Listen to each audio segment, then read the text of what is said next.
اولاد کا ہونا اللہ سبحانہ وتعالیٰ کا ایک بہت بڑا انعام اور بندے پر بہت بڑا احسان ہے.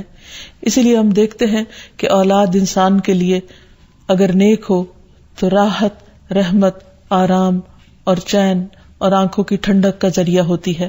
اگر کسی کی اولاد نہ ہو تو اس کے لیے بھی دعا سکھائی گئی ہے, اور وہ دعا ابراہیم علیہ السلام کی دعا ہے جس میں وہ کہتے ہیں رب ہب لی من الصالحین, اے میرے رب مجھے نیک اولاد عطا فرما, صالح لوگوں میں سے عطا فرما.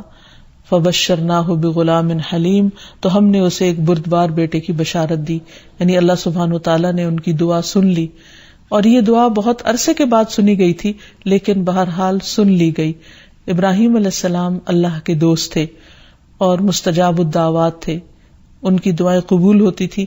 لیکن یہاں یہ بات بھی پتہ چلتی ہے کہ دعا کی قبولیت کا مطلب یہ نہیں کہ جس وقت انسان منہ سے کوئی بات نکالے اسی وقت پوری ہو جائے. اس کی پورے ہونے میں بعض اوقات کئی سال گزر سکتے ہیں, جیسے ہم دیکھتے ہیں یوسف علیہ السلام کے واقعے میں, ابراہیم علیہ السلام اور دیگر پیغمبروں کے سلسلے میں. اور پھر ہم اس بارے میں یہ بھی دیکھتے ہیں کہ جس طرح ابراہیم علیہ السلام کی دعائیں قبول ہوئی تو انہوں نے اپنے رب کا اس پر شکر بھی ادا کیا اور فرمایا الحمدللہ الذی وہب لی علی الکبر اسماعیل و اسحاق ان ربی لسمیع الدعاء, کہ اللہ کا شکر ہے جس نے مجھے بڑھاپے میں اسماعیل اور اسحاق جیسی اولاد دی, بلا شبہ میرا پروردگار دعائیں سننے والا ہے. اور حقیقت یہ ہے کہ اللہ تعالیٰ پیغمبروں کی بھی سنتا ہے اور پیغمبروں کے علاوہ باقی لوگوں کی بھی دعائیں سنتا ہے. اس لیے اولاد کی طرف سے کبھی بھی مایوس نہیں ہونا چاہیے, نہ ہونے کی شکل میں بھی اور ہونے کے بعد ان کی نیکی اور خیر اور بھلائی کے سلسلے میں بھی.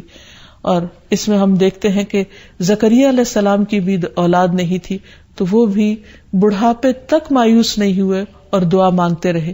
اور اس سلسلے میں آتا ہے کہ وہ جب دعا مانگتے تو کہتے رب ہب لی من لدنک ذریۃ طیبہ انک سمیع الدعاء, کہ اے میرے پروردگار تو مجھے اپنے پاس سے نیک اور پاکیزہ سیرت اولاد عطا فرما, تو ہی دعا کا سننے والا ہے.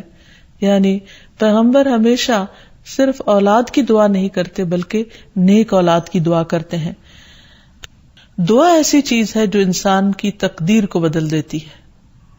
عام طور پر ہم اپنے خاندانی زندگی میں, گھریلو زندگی میں جب پریشان ہوتے ہیں تو ہم سمجھتے کہ شاید یہ مشکلات زندگی کا حصہ ہیں اور ان میں کبھی کوئی تبدیلی نہیں ہو سکتی.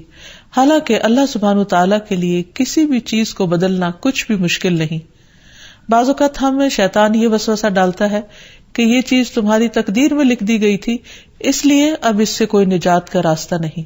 حالانکہ حدیث میں واضح طور پر آتا ہے, رسول اللہ صلی اللہ علیہ وسلم نے فرمایا کوئی چیز تقدیر کو بدل نہیں سکتی سوائے دعا کے, اور کوئی چیز عمر میں اضافہ نہیں کرتی سوائے نیکی کے. یعنی اگر انسان دوسروں کے ساتھ خیر و بھلائی کرتا رہتا ہے تو یہ چیز اس کے عمر میں اضافے کا ذریعہ بنتی ہے. تو بات یہ ہے کہ جب بھی ہم اپنے خاندانی حالات, گھریلو زندگی, اپنے ازواج یا اولاد کے سلسلے میں کچھ بھی پریشان ہو تو اللہ سبحانہ وتعالیٰ سے خوب خوب دعا کریں, اور دعا سے پہلے اللہ تعالیٰ کی حمد و ثنا بیان کریں.